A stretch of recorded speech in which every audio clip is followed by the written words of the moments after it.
Dr. Earl Henderson, who is a native Detroiter as well. He is Associate Professor of Political Science at Pennsylvania State University, where he teaches international relations, the analysis of war and peace, African politics, and Black political ideology.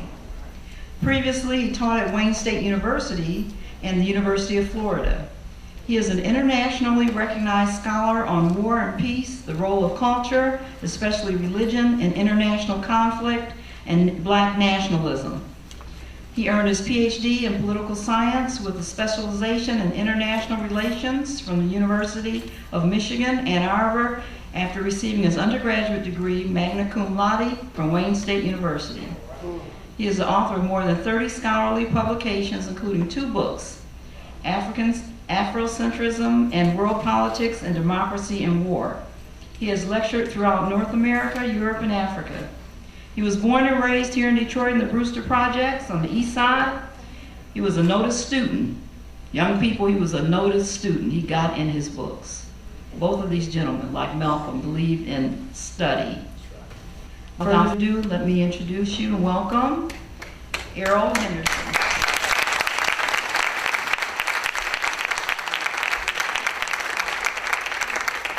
Thank you for that warm introduction. Thank you all for coming. Thank you all for staying out. I appreciate it. Thank you all, the museum, for putting on this excellent program. And I can't thank enough brother who's been working hard on this, the Liberation film series as well. And just a diligent worker. He's often behind the scenes because he's working hard. Brother Charles Farrell.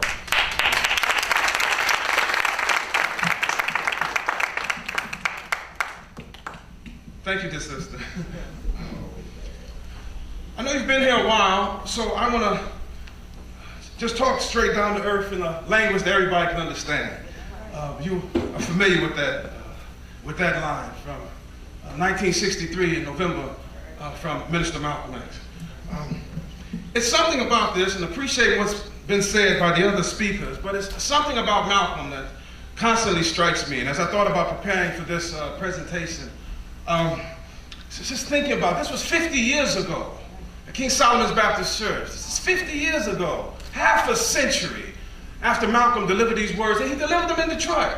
And as Grace Boggs said, she leaned over in her seat, told her husband, James Boggs, one of the most prominent labor organizers in American history, not just Detroit history. If you don't know James Boggs, check out James Boggs, Racism and the Class Struggle. And I'll do this throughout the presentation because I know we're serious here and you want references. You want to go follow up. Check what I say. Truth ain't afraid of no questions. And be ready to formulate your own opinions and bring them back. As Malcolm used to say that, let's get this and let's reason together, okay? So she leaned over and said, Malcolm's not going to stay in the nation. He's leaving the Nation of Islam. Now, why would Ms. Boggs say that? Because Malcolm was talking about something that the Nation of Islam wasn't talking about at the time, and very few were talking about at that time in the United States. Revolution. And he was differentiating revolutions. That is the Black Revolution and the Negro Revolution. That's what Malcolm was doing. Brother is right. Malcolm talked about the importance of unity and unifying, but Malcolm wasn't interested in unifying with no fools. Malcolm wasn't interested in unity for unity's sake. Because at the end of that same speech, what did he do? He started talking about the March on Washington. And he talked about the Big Six. And he called it the farce on Washington. So don't get it twisted. Malcolm talked about unity in that same speech. He's not talking about unifying with fools. Now Malcolm would later apologize. He said he would hope that everyone he said something bad about would try to forgive him, and those who said bad things about him, he hoped he would forgive them. So in a moment of contrition. But he didn't change his analysis. I want you to appreciate that. See? So doing Malcolm, talking about Malcolm, appreciating Malcolm, calls for serious study because so much of Malcolm is mystified. Even in places where he came and spoke, on streets where he walked, in places where he preached.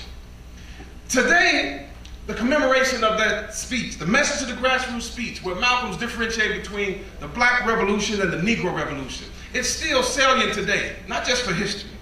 But we have to demystify Malcolm. Who was Malcolm? What was he? You say, oh, brother, we know who Malcolm was and what he was. We often don't conceptualize Malcolm in the way he was. Malcolm's story is definitely the story of a revolutionary. Malcolm's story is also a story of a brother who's committed to principle. He went where truth took him. even if truth took him to a person who first revealed truth to him, who he now had serious questions about. He let the truth guide him there. He said this was wrong. These are members of our organization, these sisters with babies, who now are no longer allowed to be members of this organization. He didn't work it out and call them wives. And he defended them. Malcolm went where truth took him. See, let me do this. To give your sister how much we mystify Malcolm, we don't even get King right often. King said these words. I often say this with my students. He said, it's an unhappy truth that racism is a way of life for the vast majority of white Americans. That's King. He didn't say it's a small part of their orientation for a couple of, in use language of the day, a couple crackers in the South. Okay. No, he said it's a way of life for what? Okay, a few white, no, the vast majority of white Americans. Right. I would ask, where did all the white supremacists go? They all get Jesus. This is King. We ain't got the Malcolm yet. King said black folks exist in the equivalent of a domestic colony. This is 1968 King. A domestic colony. That's the language of black nationalism. This is King. If we don't get King right, well, this publicity has a huge amount of publicity, popularized. But it's a popularized image of King that takes away from his movement activism to his orientation toward transforming the system. See? Martin King wasn't talking about dreaming. We don't even get that speech right. When I say we, I mean us inclusively. When I say black folks, I say black folks. Sometimes we say we and we get to the negative. We say, oh, we must be talking about black folks. I mean we, us, in general, humans. Because often when I say we, it's that people think about people in general. When we talk about good stuff, it's negative. Yeah, you know how niggas can be. No. So with King, we often don't get the analysis where he focused on transforming institutional society. We often don't get that. What's publicized instead is this image of him dreaming. Do you know, even though I have a dream speech, the major motive in that theme of that speech, you know it's not I have a dream. You know it's not a dream. He doesn't get to that till late in the speech. What does he start with? The Civil War. Come here to cash a check. The Civil War. Brother Earl, what does that got to do with the Civil War? Because often we don't appreciate, just before we get to Malcolm, white supremacy won't just tell you what to think, it'll tell you how to think. The Civil War was nothing less, listen to me now, a black revolution in the United States. Get out of here. Come on, man, can we get to Malcolm? Because this ain't irrelevant here. The Civil War, 186,000 black troops fought in the Union side in the Civil War, 10,000 in the U.S. Navy. They fought there. Lincoln didn't want them. They went, they moved. General Butler first took them in as contraband. What did we do with these Negroes? Tell me, how did they know where to go? How did they know to go to the Union? How did they know who to fight with, who to fight against? They weren't some docile folks satisfied with their enslavement. These folks who had planned. Well, show me the planning, Brother Ed. I show it. But you got to start with Gabriel in 1800. If you study Gabriel's planned revolution, they were going to overthrow the slave system, but this was a slave system. That's what makes it revolutionary. He's going to overthrow the slave system. Gabriel's plan was sophisticated strategically. They were going to take Governor James Monroe hostage. You got to read about Gabriel. He never called himself Gabriel Prosser. Gabriel. Artisans, blacksmiths who could travel from plantation to plantation, organized, created a network. And they had a religious underpinning, rooted in both Christianity that we transformed and African religion. That was Gabriel, 1822. Denmark Vesey, he does it through the AME Church in Charleston. Organizes this revolt, multifaceted, geared toward ammunition stores. Most of Denmark Vesey's folks, blacksmiths, hired out slaves. Denmark was free, won the lottery, wanted to liberate his family. Had plans in the slave revolt to make negotiations with Haiti. I know I'm being redundant because this is how you're taught this all the time, right? Then Nat Turner. You know, many of the slaves on Turner's plantation thought Turner was a Tom. You know why? Because he escaped and then came back. As Malcolm used to say, don't walk around here with no, I'm a revolutionary t-shirt. You know, Malcolm never wore one of those. I'm a guerrilla in the streets. Most guerrillas don't advertise that way. They thought Nat Turner was a Tom. You know why? He ran away and came back. And just like Malcolm said, rock him to sleep. That's what you do to your master, rock him to sleep. And that's what Nat Turner did. And he saw the sign, the vision. He was a combination, the one who could go to the different plantations and the preacher too. And his is the one that becomes successful. This is the planning, but it's not just that. Blacks planned and organized the only underground structure that was revolutionary in this country, that transformed this country. It was called the Underground Railroad. Don't tell me about some white folks hiding black folks in their barns. That didn't happen. Black folks planned it. How did we got the letters. William Steele at Philadelphia. We got the letters, the documentation.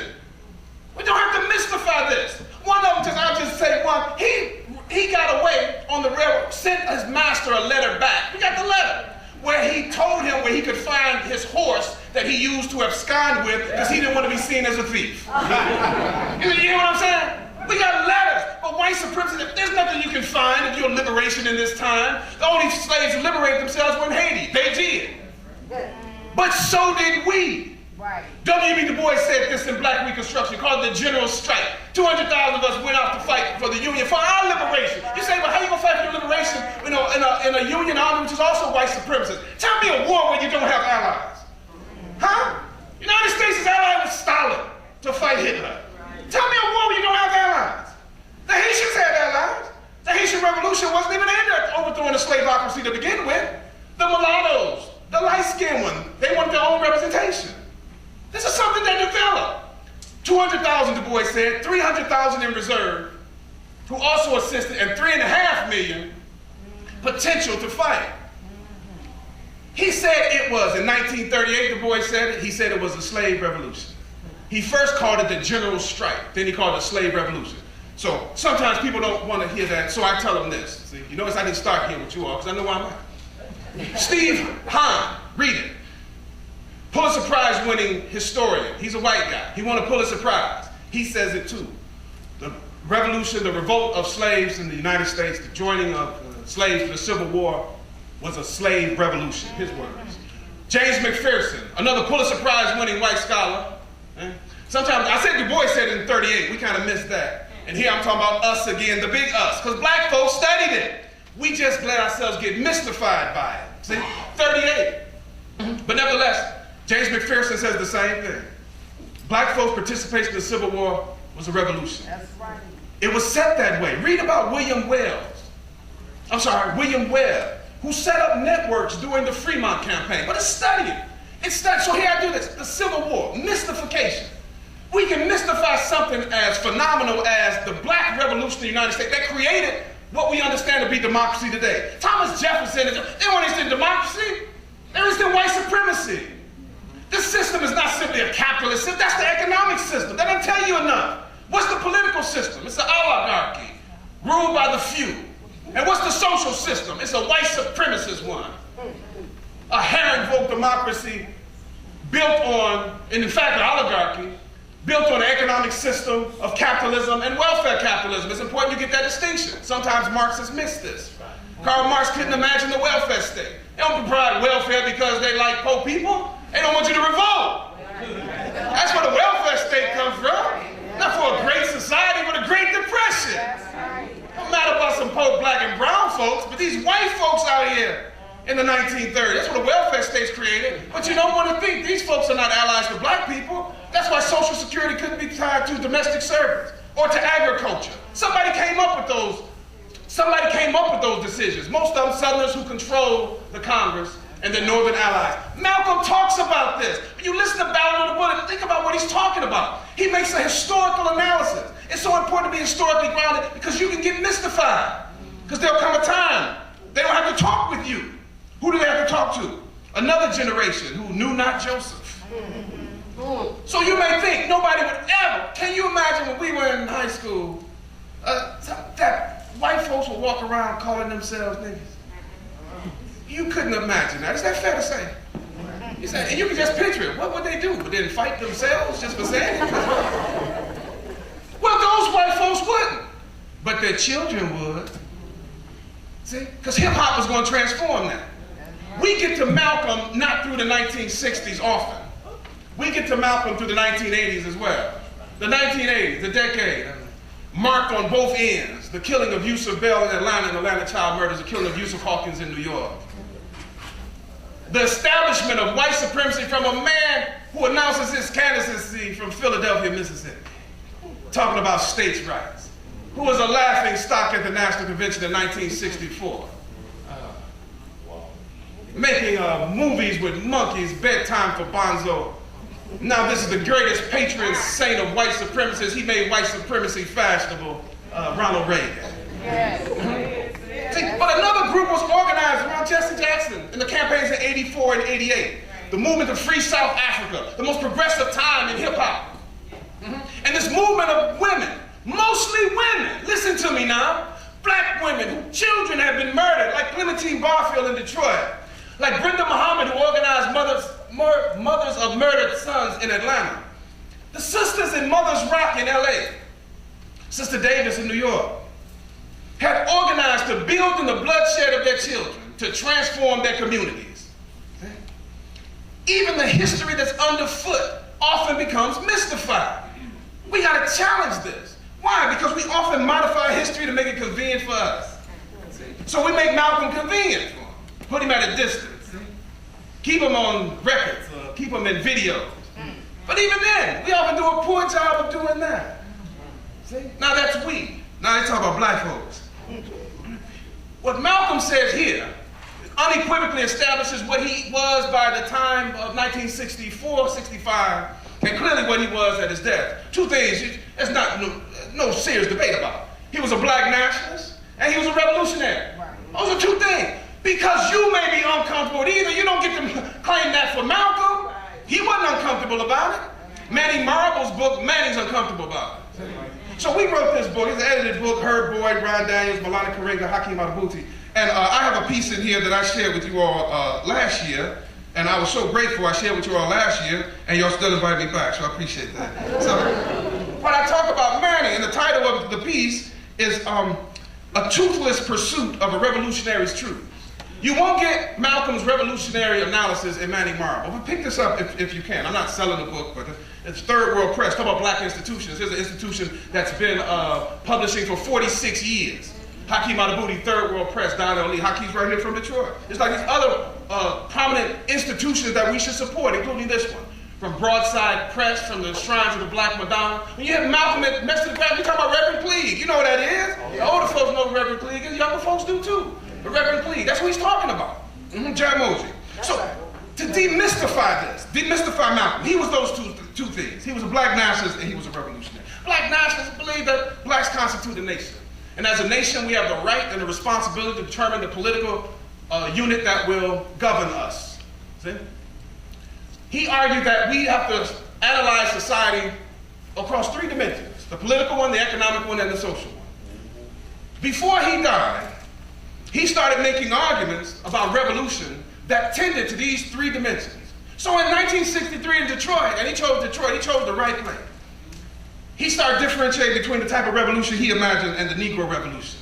Let's go back a little bit with Malcolm, just to bring it back. So Malcolm noted that the American Revolution, the French Revolution, the Russian Revolution, the Chinese Revolution were all based on the desire for land and were carried out violently. In Malcolm's words, he says, look at the American Revolution in 1776. That revolution was for what? For land. Why did they want land? Independence. How was it carried out? Bloodshed. Number one, it was based on land, the basis of independence. And the only way they could get it was bloodshed. The French Revolution, what was it based on? The landless against the landlord. What was it for? Land. How did they get it? Bloodshed. He added the Russian Revolution. What was it based on? Land. The landless against the landlord. How did they bring about bloodshed? He added later in the speech, he said, the Mau Mau in Africa, in Kenya. Now they were revolutionary. That was a black revolution going on in Africa. He said they were the ones who brought the word Uhuru to the fore. The Mau Mau, they were revolutionary. They believed in scorched earth. They knocked everything aside that got in their way. And their revolution was also based on land, a desire for land. This is Malcolm. He says in Algeria, the northern part of Africa, a revolution took place. The Algerians were revolutionists. They wanted land. France offered to let them to be integrated into France. They told France to hell with France. They wanted some land, not some France. And they engaged in a bloody battle. Now watch this. This is how Malcolm contrasts. This is Malcolm 1963. This is a message to the grassroots. He contrasted these historic revolutions with the Negro Revolution, which he characterized as one based on nonviolence, and he saw that as unworkable. He stated, quote, "There's no such thing as a nonviolent revolution. The only kind of revolution that is nonviolent is the Negro Revolution." And you know how Malcolm would say Negro, the Negro Revolution. He wanted to emphasize that you're on your knees. That's what he wanted.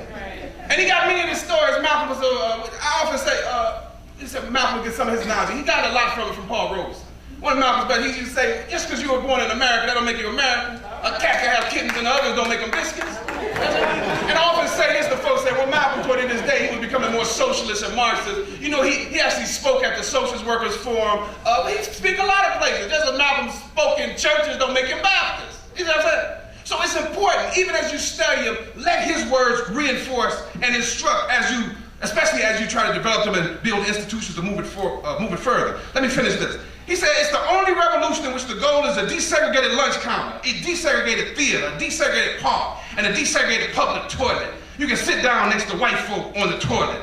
That's no revolution. Revolution is based on land. Land is the basis of all independence. Land is the basis of freedom, justice, and equality. That's Malcolm in 63. You know what he said. That's what revolution is for Malcolm in 63. But in 1964, Malcolm says these words and these words exactly. But America's in a unique position. She's the only country in history in a position actually to become involved in a bloodless revolution. That's Malcolm. 64, hold on, I don't know how you did that, but we just heard 63, land, bloodshed. 64, Ballad on the Bullet. Either the version in Cleveland in April or in Detroit in April. America's in a unique position. She's the only country in history in a position actually to become involved in a bloodless revolution. I was so grateful when Billy Paul put that quote in that song, Let 'Em In, when I was in high school. And that's what first got me. I said, that Malcolm, man. Because I knew mess to the grass. How do you reconcile that? How do you say revolution based on land that involves bloodshed, but you have a bloodless revolution? How do you reconcile the two, Malcolm? Some may argue he never figured it out. Because 5 members of the Nation of Islam killed him February 21st, 1965 in front of his wife and children. Including 4-year-old Kabila. That sister ain't been right since. Who would be? To see her father slaughtered. She had a son, Malcolm El-Shabazz. He ain't been right either. The trauma, the terror visited on that family. It wasn't just the assassination, but the assassination would be enough. People talk about what Malcolm would say if Malcolm was back. I think the first thing Malcolm would say is, where's Betty? Where are my children? How did you care for her and them? And to their credit, there were people right here. Because even after the assassination, the members of the Nation of Islam harassed Betty. Where do I get that from? Betty Shabazz, that's where I get it from. People here, some of them old gang members. I won't mention their name, or members of the Cranko gang. Went there and did security over Betty Shabazz's house. You see? If we're going to talk, it's rough talking about Malcolm. Malcolm forced you to say truthful things that may be uncomfortable, especially giving visitors to the city recently. But truth ain't free, no question. And those 5 killers, McKinley, Benjamin, Davis, Heyer, who's the 5th? You know, it's been published since 1977. United States government? They weren't there that day with weapons, but they helped coordinate it. And that's what Heyer says. But how can we go there so quickly? Because we don't want to deal with these physical manifestations right in our neighborhoods, walking around Patterson, New Jersey, walking around New York City. Thomas Heyer, Bradley, Benjamin, Leon Davis. None of the two, and I keep rapping on the last one. Somebody give it to me. Right. It's something else when you're going to do Malcolm. Because who going to get you? Who are you going to call when you got to go get the government? That's Malcolm at the end of Mess to the Grassroots, he said, you breed me and he would name the name. That's Malcolm. That's something else. You see? It's a different thing when you talk about Malcolm as opposed to our rationalizations later. How does Malcolm kill it? We know as his killer he went free. They all came from Mosque 25 in Newark, where they had a visiting lecturer that day, Lewis X from Boston. We're going to talk about Malcolm, or we're just going to get comfortable. There's an unresolved issue of social justice with respect to Malcolm X. He was assassinated. The coordination of the assassination included the boss, Bureau of Special Services in New York, agencies of the federal government, 5 members of the Newark March. All of them should be brought to justice. All of them. You see what I'm saying? If we don't do that, because this is what Betty argued as well. There are people in prison that should have never been in prison. See? We mystified prison. Malcolm said when he was a prisoner, when he was a criminal, he said it was the lowest part of his life. He said it was as if I was walking on my own coffin. We may pretend that prisoners are now, we call them returning citizens. I'm from the Brewster Project. That prisoners, criminals in my own family. I don't mystify no criminal.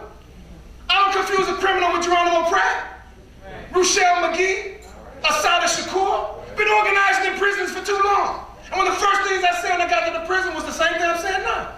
Y'all ain't Geronimo Pratt. Yo, I know you. You're from the Pratt. You should be here. They shouldn't be catching extra tickets because they are there. That's a different thing.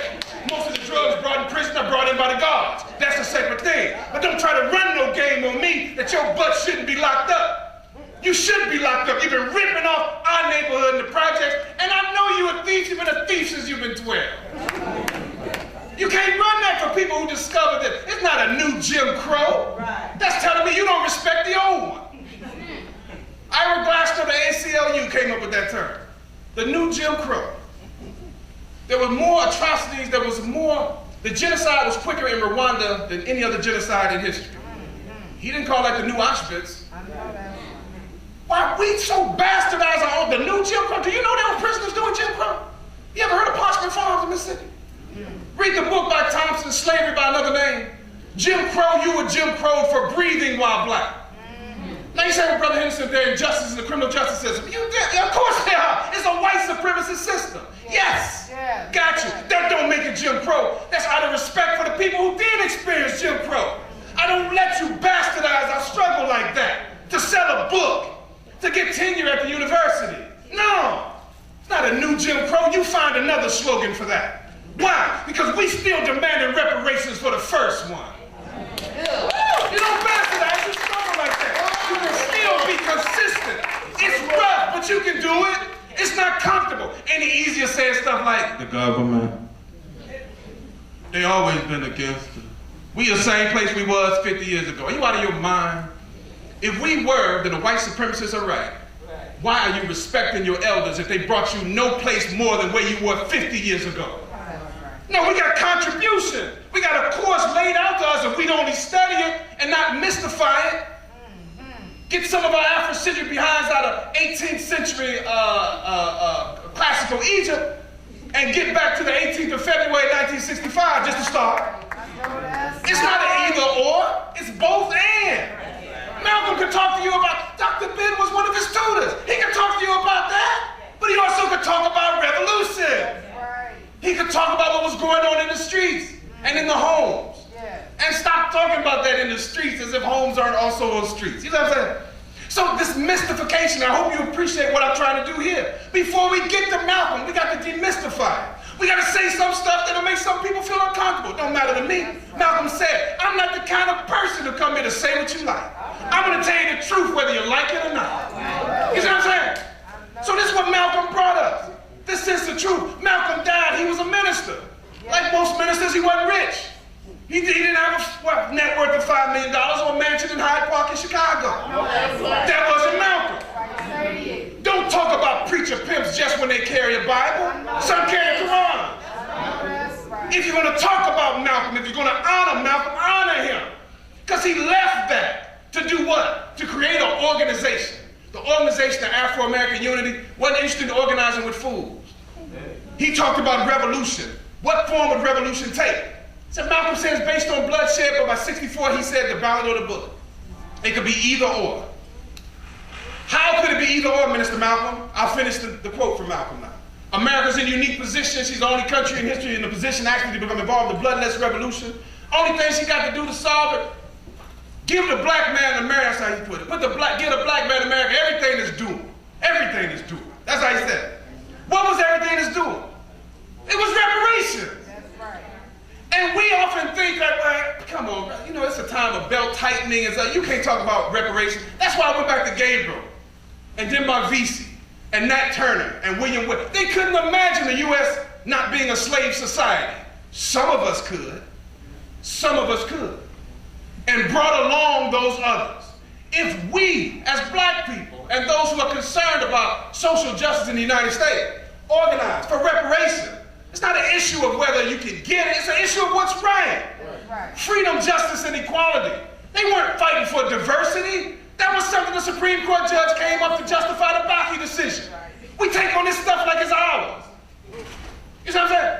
They fought for freedom, justice, and equality. On Martin Luther King's birthday, they have a day of service. Martin Luther King wasn't interested in service. He was interested in freedom, justice, and equality. The March on Washington, that was the Poor People's Campaign. The poor people was going to go there. He had been transformed by his understanding of gang violence and housing discrimination in Chicago in 1966. Where did King say he found the most racist whites? What southern backwater was it? Chicago. He said, they were going to go and shut down Washington, D.C. He wasn't talking about no festival in Washington, D.C. Standing around with 1 million people talking about you love each other, making no demands on that same government. When you're there at their house to shut it down, instead, just like how Malcolm described the farce on Washington, you know when to get the hell out of town. Don't even make no demands of the government. Just listen to interesting speeches. You know where that came from. We should talk about where that came from, because it came out of the urban peace and justice movement. Sisters and brothers in these different cities organizing, building the bloodshed of their children. Organize that. Maybe if we have me back, we can talk about that. But let's finish Malcolm now. So Malcolm talking about revolution, the ballad or the bullet. He understands that the ballad, that aspect of how we should struggle, which involves reparation, must include a cultural transformation. Why? That's how we get mystified, through our culture. We get mystified. We become everything but black. Right. Malcolm was right. We need to turn toward Africa, but not to stay there. Malcolm doesn't see. He sees the wonderful liberation struggles of Sekou Touré. Sekou Touré was a great independence leader, but he was an awful leader after independence. He was an awful leader. He became a dictator. Put his own head of the OAU, Diallo Telly, starved him to death. He saw it in Shombe. Malcolm saw it in Shombe. But these other African leaders, Ben Bella would be gone by 66, so would Nkrumah. Malcolm didn't live to see that. If he did, he would have learned. It's not turning toward Africa. That's our origins. But the culture we practice is a black culture. It's largely urban and rural. Right. And it's some of its best representation is right here in Detroit. I know that. This is the culture we need to revolutionize. King was right that we need to have nonviolence. He just focused on the wrong people. We need to be nonviolent with each other. See, we be nonviolent with each other. That's why I take issue with somebody coming to the city talking about, if you steal from us, we cut your hand. And you steal again, we cut the other hand. And Negroes clapping. And if you steal again, we cut your head off. Do we need that language of violence in our community? Somebody not even from here. I'm gonna cut somebody's hair in the city council. But these Negroes are just in the audience, not even pretending to be leaders no more. In the audience. Don't even have their own security of got this fruit, vegetables, what else you got here? Not even the pretense of leadership. Right. There was a time in Detroit we wouldn't stand for that. I know that's right, brother.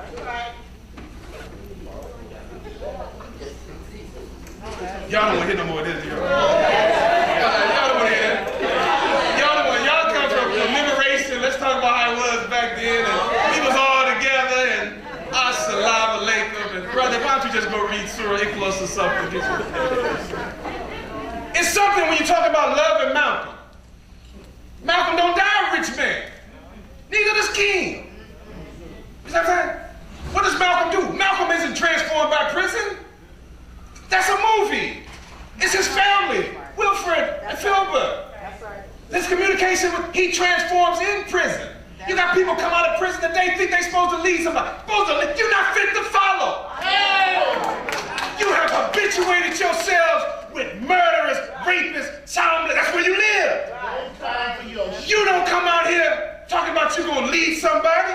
You got to get fit to follow. And the first thing you need to do is make atonement for the victims you created who lived in the same squalor, the same slum, who didn't murder and rape and steal and steal.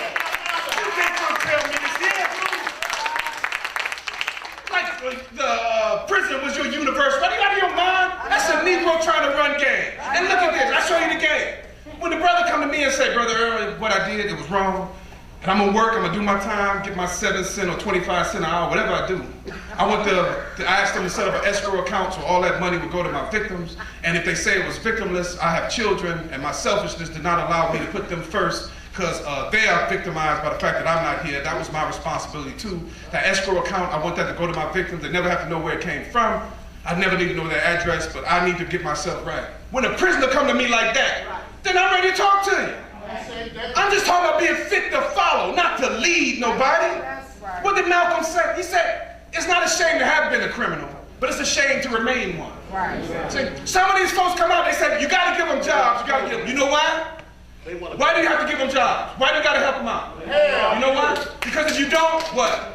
There ain't nobody who's transformed. That's a threat, fool. Give us this or give us that, or we're gonna have to holler at you. That ain't no transformed person. You gotta see that for what it was. Is this Detroit? We still literally on the east side here, right? You can't run that game to me. The one that comes says, I am transformed. I want to make it right. I don't even want to burden you with having to see me until I get right. And I can present myself before my God, before my family and my community. You're not telling me what I owe you. Negro, I don't owe you nothing. And if I see you doing what you're doing again, just like most of us are, these people in our community, we the same people that put the people in jail. You ever go down to the juries?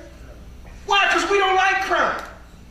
I tell some of these white liberals, they say, well, black folks are easy on crime. No, we so much against crime, we even oppose it when the police do it. That's what we are. That's how against crime we are. You see what I'm saying? But don't get it twisted. But I know this judicial system is a white supremacist one. And if you're black, what you're doing is crime, and if you're white, what you're doing is boys will be boys. Most black folks don't commit crime in this country. Here you go. Liberal racism, conservative racism. Liberal racism say, white supremacists say, black folks commit crime because they poor. Right.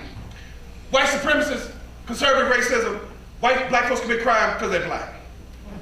They're both racist. Right. Black folks don't commit crime more than whites. They're simply arrested for crimes more than whites. Right. That's all, it's a difference.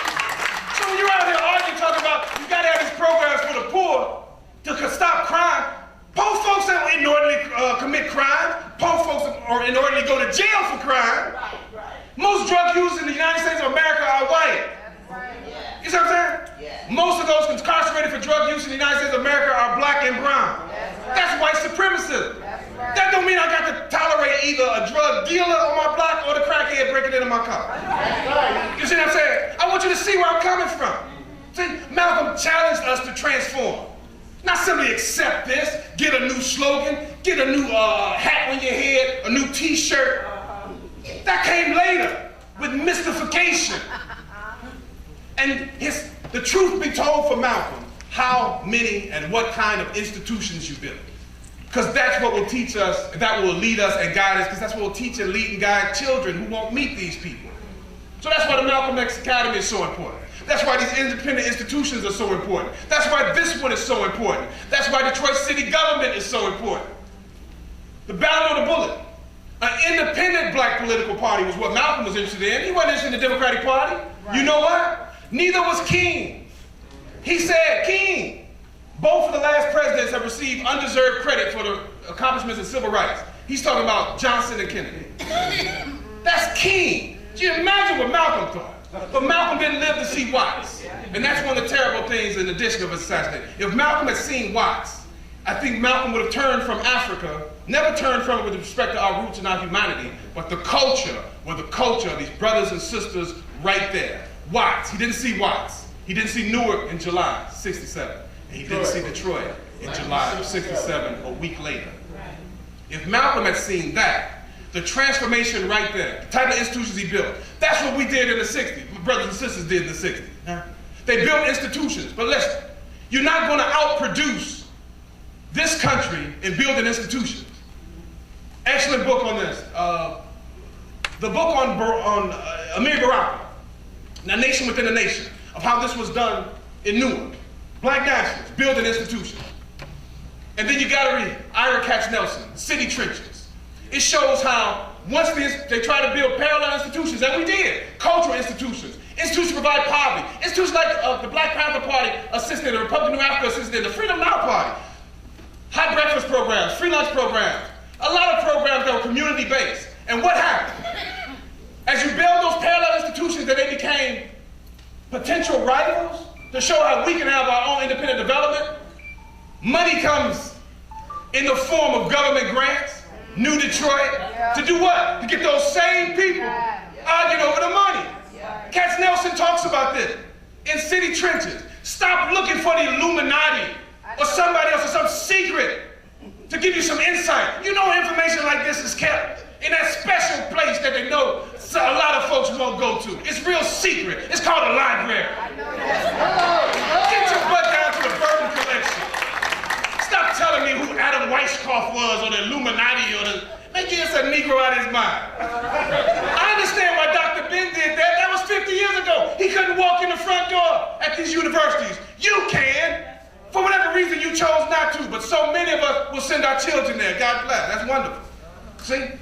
But it's too easy to just dismiss folks, to dismiss arguments, to dismiss them wholesale.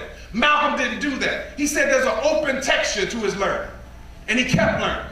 So he said something in 64 contradictory to what he said in 63. Why? Because he was revealed new truth. He never stopped being a black nationalist. He never stopped being a revolutionary. We can take that spirit, build on Malcolm, and let's come back here next year in that same spirit, talking about the institutions that came out of Malcolm, the institutions represented here, and not try to accommodate ourselves to whatever valencies going on in the city that make us feel comfortable and talk about Malcolm with a light there. Y'all with me? That's it.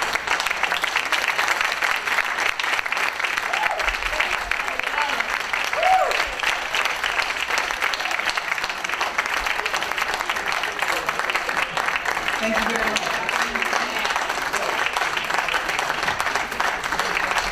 Thank you very much, Dr. Henderson.